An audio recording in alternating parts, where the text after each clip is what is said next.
could find such a love at our age. Whoever thought we could dance on a Welcome to Couples Therapy in 7 Words.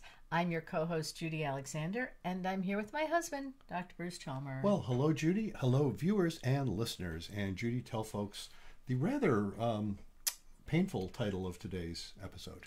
Can you forgive someone who raped you? Yeah, so, you know, we're into serious today. Mm-hmm. So before we get there, a couple other things I want to talk about just briefly. You know, one thing I want to talk about, we didn't even bounce this off. I didn't bounce this off you. So I guess I don't know what it is. Yeah, okay. But you do know about this article that I saw in I think in the New York Times sometime in the last couple of weeks, where they were commenting on podcasts going video. And, you know, we've been at the forefront. We've been both video and audio only. We're back to, obviously, back to both. We've been going back and forth with that. We have, but what they're saying is, nope, the new trend, especially for younger folks, they like to see video. And they're oriented toward video, and so more and more people, YouTube is getting to be a really big place for people seeing podcasts. I've noticed that in some of our numbers, actually. Depends on the... on the particular topic, but YouTube seems to be where they're spreading. So welcome viewers, and those of you who are just doing this audio, gee, you know, you're, among other things, you're missing seeing Judy's beautiful face, and you can probably tolerate me along with her. So there we are. So, you know, you can get a look at us, but we've, you know, we're videoing as well as... Or you can audio. continue listening to us as you've always done. So thank you for our loyal viewers and listeners who've been with us from the start. Absolutely. And so, yeah, tell other folks about it. So, you know, we'll let's just briefly put in a word for our various merchandise. Okay. What do you want to talk about first? Well, why don't we talk about The Blue Tent. The Blue Tent. Erotic Tales from the Bible by Laria Zilber. Yes, those of you who are only doing the audio are missing the beautiful cover that Judy is holding. These are teasers. By my friend Richie Layton. Yeah, he gets credit for the artwork. Yes. But Judy here gets credit for actually being Laria Zilber. And writing the book. and therefore writing those the beautiful erotic book. tales. Yes, and very, you know, whatever your associations are with erotic literature, yeah, it's a turn on, folks. That's what it's supposed to be. And it's also beautiful. It's just aesthetically beautiful. You did a wonderful job. Thank you. And it's also... spiritually deep as well for people who are into the Bible. So for all of those reasons, those are great reasons to get a hold of that book. You can go to lariazilber.com, LARIAZYLBER, lariazilber.com, or you can just go to Amazon is the place to do it, and search for The Blue Tent Erotic Tales from the Bible. Don't forget, as we keep saying, don't forget to include erotic tales from the Bible, or you will get all sorts of Blue Tent merchandise that is not what you're looking for. Unless you want to go camping. Unless you want to go camping. Can have a blue tent. You can get a Blue Tent. Okay. And what else do we have? Reigniting the Spark, Why Stable Relationships Lose Intimacy and How to Get It Back. Yes, that is what has become my classic work. Not to mention my statistics book I wrote in 1986, but we won't mention that. That's an old sawhorse. That's an old sawhorse. Sawhorse, I can't say it. But no, that Reigniting the Spark is my now classic because it came out in 2020. And then more recently I have... It's Not About Communication, Why Everything You Know About Couples Therapy is Wrong. Yes, indeed. Actually, that one came up in a conversation I had with some colleagues the other day. Yeah, where it was a very, it was a really heartfelt conversation we were having. And I won't bother getting into the details, but one of the things that came up was the notion of really getting stuck on our ideologies. You know, we'll get stuck on things we think we know. Right. And, well, you know, that subtitle of that book, Why Everything You Know About Couples Therapy is Wrong, I mean, it's meant to be a little funny, but it's also meant to be sort of profound, which is, yeah, we don't know stuff. We think a lot of stuff. Yeah. And it's fine to have things you believe in. It's fine to have things that you're dedicated to. But we need to be open to changing our minds sometimes, because whatever your favorite ideology is, it doesn't always work. Yeah. And I just, you know, that's part of a view of the universe that says we're not God. Whatever God means, we're not God. And so we don't have a God's eye view of the universe. And so, you know, we can't know everything. Right. And then again, one size does not fit all. So what works for some will not work for others. Indeed. And, you know... And you want to talk about, before we get off on tangents, your new book? Oh, thank you. Absolutely. Funny you should mention. Yes, and it's getting very exciting around here. At least I'm getting excited, and I think you are too. Yeah, my new book, which is the title of which is Betrayal and Forgiveness: How to Navigate the Turmoil and Learn to Trust Again. That is my new book, and it is going to be released sometime in the next couple of months. I haven't got the exact date yet. But those of you who are, you'll hear us tell you about it, and those of you who are on my mailing list, hint, hint, if you want to get on my mailing list for my newsletter, go to ctn7.com. That's our podcast website.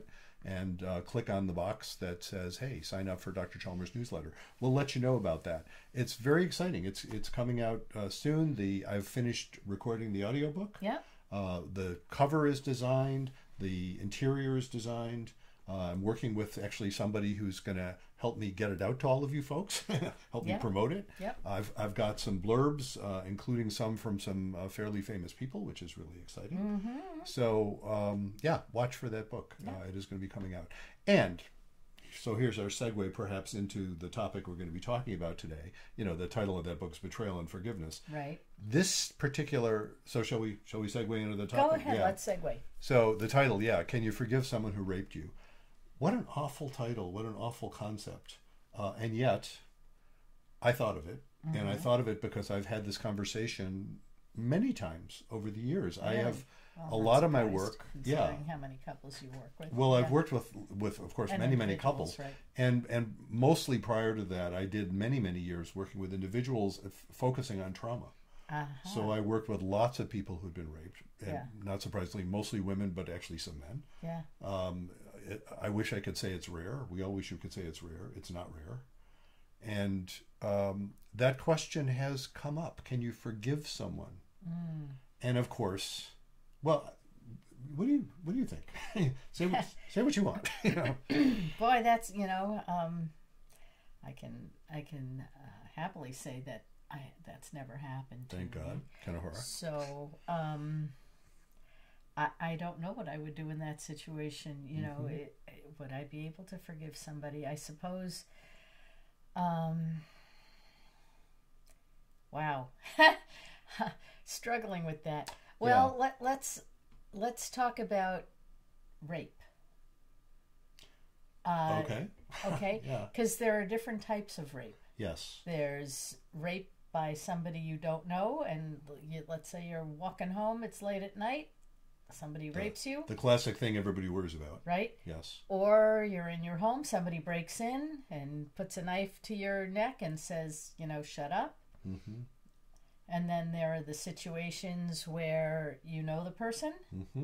Let's say you're drunk and you don't have any consent, and he goes ahead and does something to you, and and that's rape. There are the situations where it could be a husband or a partner that just goes ahead and does this thing with you, and even though you've said no.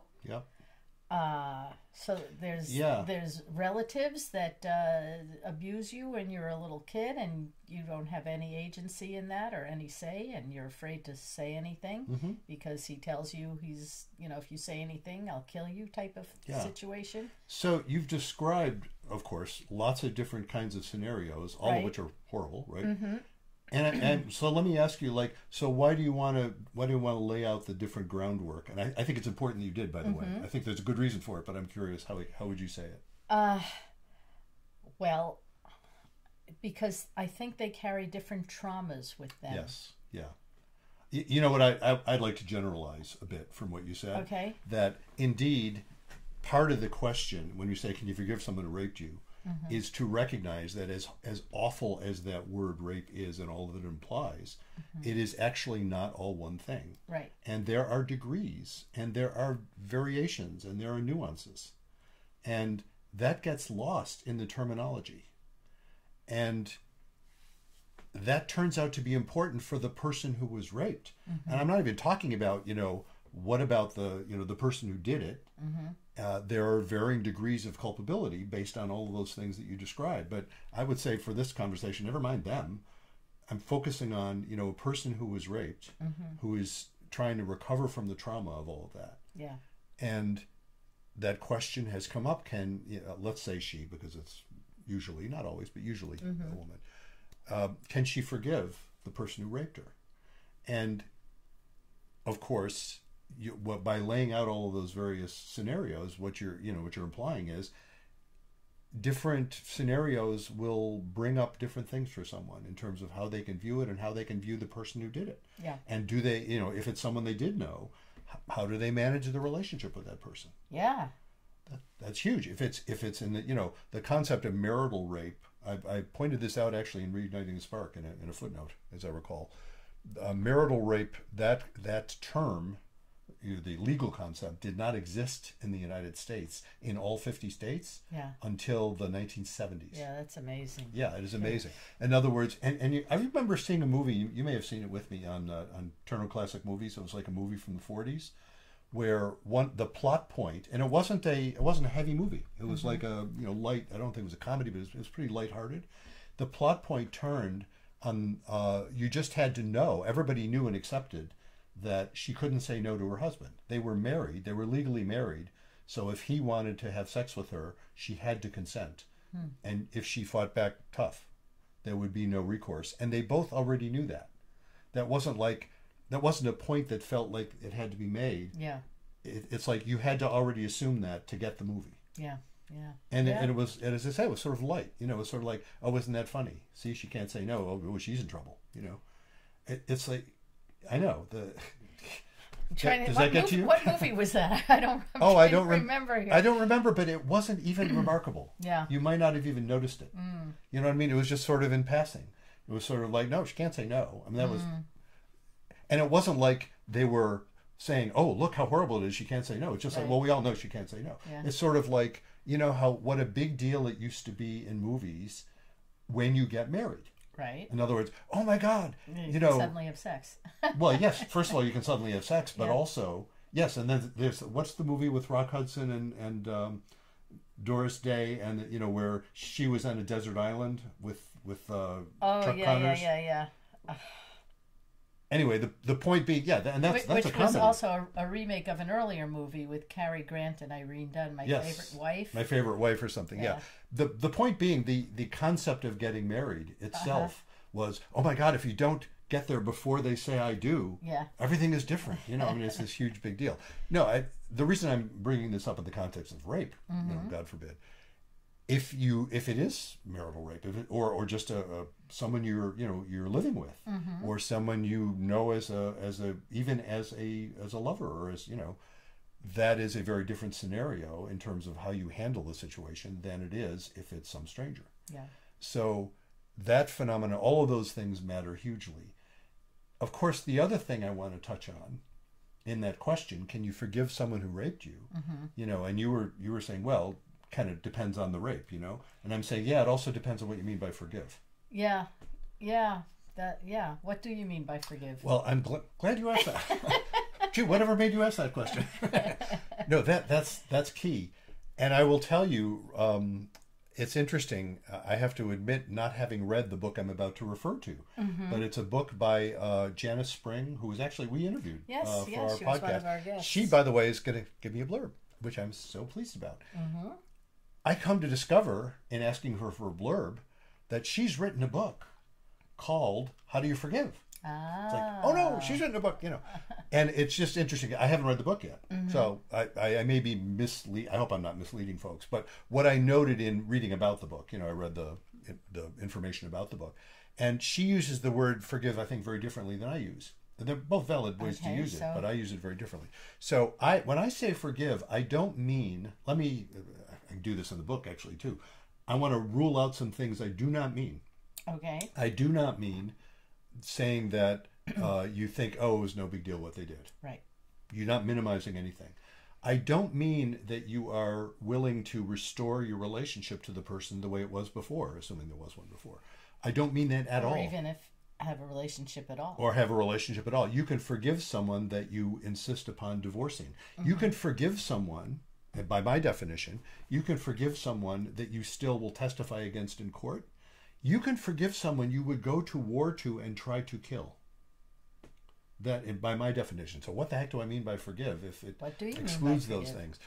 What I mean by forgive is no longer be preoccupied with anger when you think about the event.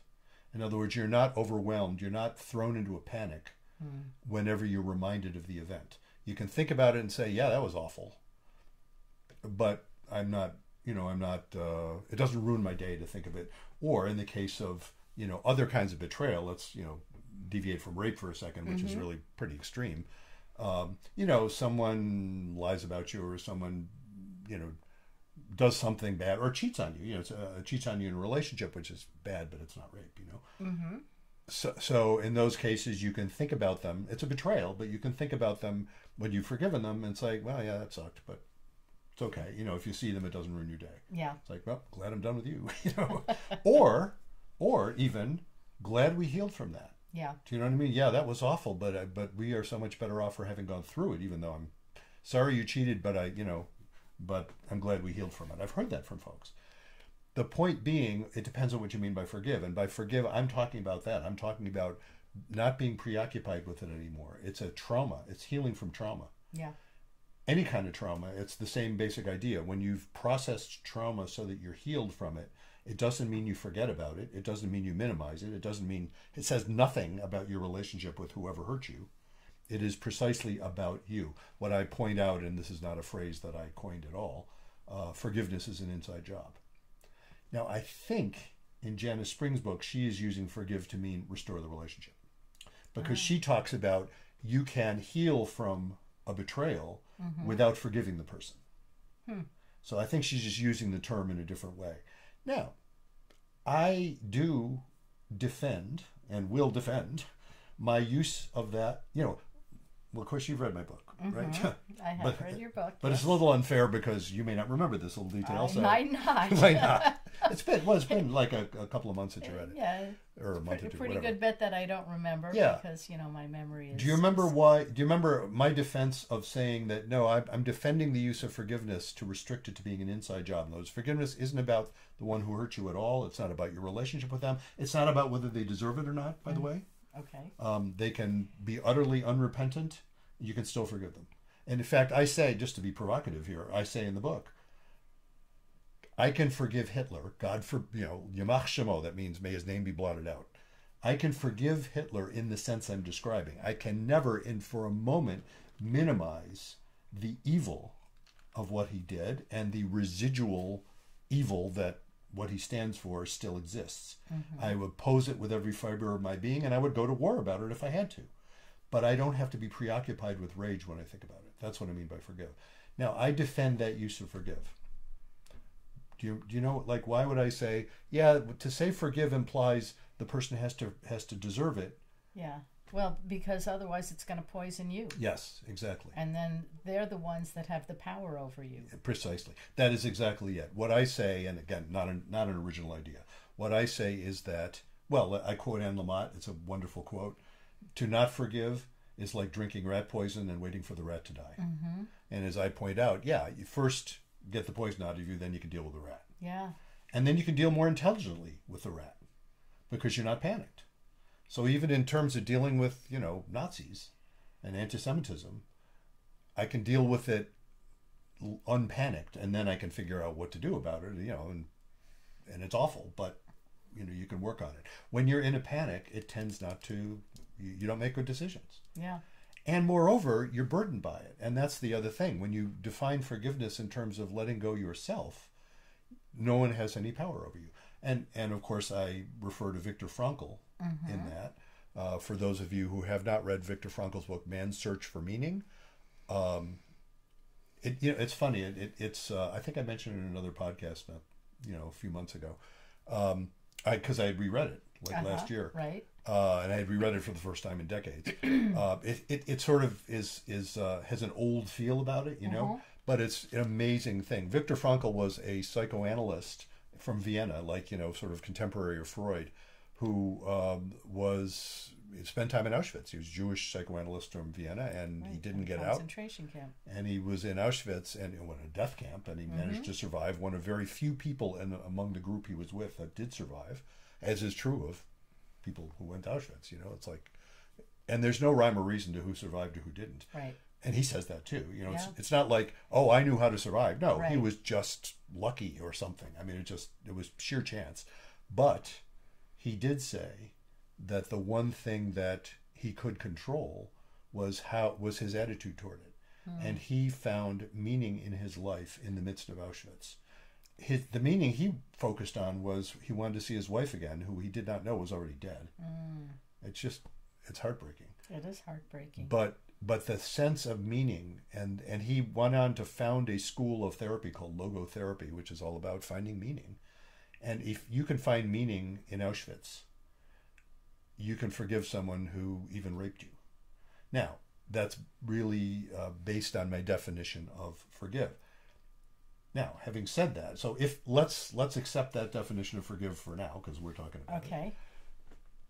I still would claim, and well, again, let me bounce this off you. So I'm saying, oh yeah, in theory it's possible. Does that mean I should tell all the people I work with, hey, you should forgive that person, it's better for you, you'll get the poison out of you? Well, you're guessing I'd say no, but based on how I asked that question, right? I'm guessing you'd say no. Yeah. What do you think about that? Like, what's the? Well, I don't think you can just so readily forgive somebody. Yeah. I think you got to go through a lot of processing on your own, and then again, if you know the person, you know, where do they own up to it? Do they have any culpability? Are they apologetic for it? Or, you know, in some cases, you know, men don't even realize, like, in those situations, like, it was just a given. You know, I can take my wife and or the girlfriend I'm with who started to say yes and then changed her mind. Yeah. And oh no, it's too late, and so, you know, she's given consent even though and she's then obviously she says, withdrawn okay, it. well, go ahead, but you know. Yeah. No, absolutely, there are degrees. I do want to note, though, not to be precious about my definition, but I'm saying, no, my definition of forgiveness doesn't depend on whether they're remorseful or not. But let me note, though, many things do depend on that. Whether you want to repair your relationship, whether you want to trust them, that very much depends on them as much as yourself. So I'm saying, well, no, you can forgive somebody and then say, well, but I can't trust you as far as I can throw you. So yeah, I'm out of here. And you know what I find is fascinating? Sometimes people will be so angry that they won't realize that they shouldn't trust someone. I always find that fascinating. You know, doesn't that sound counterintuitive? If you're so angry, you're not trusting them, right? Yeah. Well, there are lots of folks who are in abusive relationships and get angry about how badly they're being treated. And they're so angry, they don't realize, wait a second, if I stop being angry and think about this, I want to get the hell out of this. And they don't have that thought because they're so angry. Yeah. Their anger is about trying to change the situation. They're insisting that the other person not be the way they are or the way they've been. And, you know, let's say the other person isn't showing any signs of getting it, which is hard. You're not likely to get anywhere working with somebody when you're just super pissed off at them. So it's not surprising you're not getting any place in learning how to trust someone. But it is interesting to me that people can be so, you know, they're so taken with their anger that they can't recognize when they actually have some power to do something to get out of it. So there's that. But the other piece about anger and forgiveness is that if you are still, well, it is, I guess what I was going to say, it's sort of similar to what I just said. You know, if you're still so angry, you really can't think clearly about how you want to handle the situation. Trust is really important if you want to rebuild a relationship with someone. Yeah, but what if you don't want to build a relationship or rebuild a relationship with that person? Well, you know, I do discuss that in the book too. It's like there are some folks you don't have to worry about trust because you've decided to get out and never see the person again. So trust is sort of irrelevant at that point. It's like, I don't know if I could trust that person or not trust that person, but I'm out of here. You know, geh gesundheit, as my grandmother would have said. Yeah. Go in good health in Yiddish. And I will tell folks who don't, you know, anytime. Basically, it's the finger. It's basically the thing. Well, anything in Yiddish, any saying, any statement in Yiddish can be taken straight or taken ironically. Usually ironic, but not always. Usually geh gesundheit is ironic. But it can, well, if she would say gesund dein Kopf and she was saying it, that means, you know, a blessing on your head. If she saying gesund dein Kopf to her grandchildren, right, she that's a good thing. She's saying gesund dein Kopf to the guy who cut her off. The guy who cut her off. She doesn't really know. And I've heard that, by the way, from folks from Southern Americans who will say, well, bless your heart. Yeah, yeah. It's the same thing. It's like, bless your heart sometimes mean the hell with you. You know? Exactly. And sometimes it means bless your heart. You know, Right. it could mean either one. Anyway, my point being, what was my point? About forgiving and having a relationship. Yes, and exactly. And about not trusting. not trusting. That right. yeah, that if you have no interest in maintaining any sort of relationship, you don't really care about rebuilding trust. It's the people where, well, a couple of different slices here. There's the people where, like, you're married to someone and you want to stay married. You need to get past this horrible thing that happened. Even rape. I have worked with couples, married couples, where the woman's experience was being raped. And the man can even acknowledge it sometimes not. Sometimes say, what are you talking about? That wasn't, you didn't tell me no. You know? Those are unambiguous situations. I mean, ambiguous situations. Yeah. But even sometimes it's like, yeah, I know you said no and I didn't stop. It's like, okay. But I've seen couples who have repaired that because because, God, what an awful way of saying it, but it wasn't that bad a rape. Do you know what I mean? It's like, well, she shouldn't have done it, but it wasn't like... Like he had his hand over her mouth and his hand on the neck and saying, shut up. Or he was invading her completely with no, it's one of those ambiguous situations. It's like, they were doing things they often do. Right. And he didn't stop when she really wanted to stop. Yeah. And it's not that surprising because they were doing things they often do and she often enjoys. You know what I mean? That kind of thing. I'm not excusing it, but it's also, there are degrees. There are degrees. That's the point. Right. There are degrees. There are degrees of all this shit. There are degrees. And so in rebuilding that, now for them to rebuild it, they're going to have to find trust. And that's another point I like to make. They're going to both have to find trust again. She's obviously going to have to find trust. I can't live with if he's going to rape me again. Do you know what I mean? Or even if we find some less loaded term for what happened, that just can't happen again. That's just too awful. Yeah. That shakes me too much. So she's going to have to find a way that she can trust that he understands it, and the solution there is growth. Do you know what I mean? If you perceive, oh, well, now I know stuff I didn't know, and yeah, you can rely on me to know that. Yeah. I mean, I told you I was having a discussion with a friend this week, and the topic of Garrison Keillor, who came to the Flynn up in Burlington near us. And she couldn't believe that another mutual friend of ours went to see him. And then somebody said, well, hasn't he been canceled? And so this friend said to me, because I forget, would you have gone to see him? And I said, well, I was out of town. I would have gone to see him if I was in town. She said, you would have? She was really, really surprised. I said, well, I don't think some people should be canceled forever. I think because she said he had exposed himself to some of the women on his staff, and I'm not excusing exposure, but I also hadn't heard that, for what it's worth. So, yeah, I don't know. I just have to put in. Yeah. That might be a rumor that isn't true, or maybe it's true. Not for me to say. I know that there was something that he did, so I'm going to take her word for it, because she seemed to know like what every guy did who has been canceled. Yeah. So. So, I said he's been gone for he lost his program. He couldn't get work for years. But that's not a Cosby infraction. Exactly. He's not drugging people and raping them. Yeah. Like him, I would say, yeah, I would cancel him forever. But there are degrees, like you said, and it wasn't a good thing to do, to expose yourself, if that's what he did do. If that's what he did, and I think that the circumstances might have been a lot more ambiguous. Maybe he was I don't know. I don't want to say anything else about what he might have done or did do, because I really don't know. Yeah. But I don't think what he did was on the heinous cancel you forever type of thing. Or, Shlomo Carlebach, for those people who don't know who we're referring to, he was a very famous in the Jewish world rabbi and musician, and composed seemingly zillions of melodies that are really, really popular in the Jewish liturgical world, and was found to have been highly inappropriate with women that he would be involved with, again, wasn't rape, but it Right. was, there were power issues involved. It was Right. certainly clearly inappropriate. And so he was somewhat canceled as well. And so that the question comes up, well, do we do his melody for this that everybody knows and feels that thinks was written at Mount Sinai? And wasn't. It was actually Shlomo Carlebach, Right. 30 years ago, but still. Yeah, well, I know some synagogues that won't do his music. They won't do his for music that reason, because it triggers some women. it triggers some women.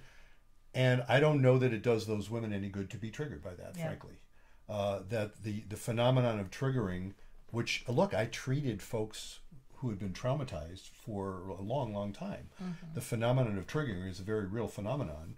Also, the phenomenon exists of so sensitizing people to the possibility of being triggered that it does them no good. Yeah. And trigger warnings are a great example of that. And very well-meaning, and like everything else, it depends. There are nuances, but the existence of trigger warnings to the extent that, God forbid, you should ever say anything that makes anyone uncomfortable for a moment, doesn't help the person. I'm thinking of this from the point of view of the person you're trying to help. Doesn't help them. Microaggressions, classic idea. I certainly know what microaggressions are. I'm Jewish. I probably don't know them the way black people do. I'm not black. How would I know? But I know black people certainly talk about it. Many do. It's not that they don't exist, but as Jonathan Haidt and Greg Lukianoff point out, to so sensitize people, to so focus on that, doesn't do them any good. It makes everybody fragile rather than what they call anti-fragile. Right. Yeah. It's like, no, come on, you can handle it if something's annoying. Put on your big girl pants. Yeah, exactly. And so yeah, now, I think we need to put on a lot of big pants in this we do. society. We're getting a little bit, crazy. Now having the other side. Okay, let's go don't back to, send well, angry letters. or send them if you want. That's okay. Or send them. We'll ignore. Yeah, no, don't. But let's go back to our provocative title. Yeah, Can you yeah. forgive someone who raped you? And what we're noting here is, it depends on what you mean by forgive, and it depends on what you mean by rape, because rape isn't all one thing. And the things like people get canceled for, it's like, bad actions aren't all one thing. There are degrees, and we all do some of them, to varying degrees. So how does one factor that in? It's so interesting when I work with folks who were in individual therapy often, and with other therapists. God knows this, it could be true of folks who work with me too. I don't know, I wouldn't know it, but I've certainly worked with who've been in individual therapy, and they are so sensitized. The therapist was so careful to respect their pain that everything is about their pain. It doesn't help them. Yeah. And so, that's you sort of have to heal from that kind of therapy. And I see it a fair amount. So, people in let me hop out to the 50,000 foot level here. Here's a brilliant observation, right? I'm a couples therapist, right? Why do people come to me? Turns out, who knew? Turns out couples often hurt each other in various ways. So it happens. Damn, of course, that's kind of keeps me in business. What can I say? And and it's sad, but to work with it is a lot of working with it is starting by not panicking about it. If you want to maintain a relationship with someone. Yeah. And the not panicking has everything to do with the notion of forgiving, not depending on the other person. And so the idea that you don't have to have the other person deserve it. Now, trust, on the other hand, if somebody, God forbid, somebody rapes someone and the rapist doesn't acknowledge what they did, leaving aside the nuances of the word, somebody violates somebody. Yeah. And the person who did the violating doesn't appreciate that they violated the person. Well, for God's sake, don't trust them. You can't possibly trust them, so you're probably not going to maintain anything like the same kind of relationship. Where it gets interesting is where it isn't something as horrendous as rape. Where it's something, or it gets interesting is with other kinds of relationships, and people will go to cutoff rather than saying, "Oh, you're just annoying." And I talk about this too, family relationships. We know lots of people, everybody out there, well, thanks to Carl Pillemer, who we also interviewed, know a lot of people who cut people off, who basically canceled people in your family. Yeah. It's like, won't talk to you anymore. Yep. I'm done. Can't go there. Yep. And it turns out a lot of times people do that because they don't get an apology, or and as Carl Pillimer pointed out in his book, a lot of the folks he interviewed who tried to reestablish contact and often succeeded and often didn't, but the ones they succeeded, the way they succeeded was by giving up the need for the apology. Yeah. They forgave the person in the sense of, I don't have to be mad about this anymore. I don't know if they understand what they did or didn't. Let's never mind that. How you doing now? And then often, once they reestablish contact, often what emerges is one of the other person says, you know, I've been feeling really bad about what happened 25 years ago, and I'm really sorry. I think I was out of line and it was bad. And then the other person will often say, well, you know what? I was too. And there they are. They've healed something. And, you know, would that they could have figured out that they could do that 25 years ago, or, you know, 24 years and 51 weeks ago, you know. Yeah, well, and then there are the families that absolutely refuse to forgive, and will not have any contact with that other person whatsoever. Yeah, and it's a family style, you know. I mean, you hear about it. It sort of runs in families, where there's families that just, somebody pisses you off, you cut them out. And I use I have a friend who's dealing with that now, and he was cut off by a sibling, and who died, and it's carried on into the next generation, who will have nothing to do with him either. Yeah, it's really hard. I liken it to an amputation. You know, sometimes you have to amputate a limb to save a life, but you still have a phantom limb. It still hurts. Yeah. And it is like there's loss there. You can't do that without loss. And sometimes you don't have to amputate the limb. That's the interesting part. Anyway, you know, we can kind of wrap this up as if we had a simple wrap up for a question like that. Can you forgive someone who raped you? You know, I claim if you define forgive, never mind defining rape. If you define forgive the way I define it, you can forgive anything. Doesn't mean you trust the person. Doesn't mean you restore your relationship. If you're thinking of the word forgive meaning restoring the relationship, oh my God, that's a much bigger question. That involves the other person. But I think it's important to note, no, you can at least get the poison out of you without the other person deserving that. It's not about whether they deserve it. It's whether you deserve it. You deserve to get the poison out of you. Well, if you have any topics that you would like us to talk about on our program, you can go to our website, CTN7, and suggest it to us. And if you would like to be interviewed on our program, you can also go to CTN7 and CTN7.com. CTN7.com, yes, .com. Don't forget the .com. Yep. And put down why you would like to be interviewed on our program. And we've had lots of really neat interviewees by that very process. Actually, yes, we have. Yes, we have one or two in the scheduled already. So we have some folks coming up. We have somebody next week, I think. Yes, we're interviewing somebody next week. Yeah, so you should, whenever you're seeing this, the one after this probably will be that person, assuming that it all goes well. Doesn't always work. Doesn't always happen. The connection doesn't always establish. Have people and either they don't show up, or they can't show up, or they get COVID, or things happen.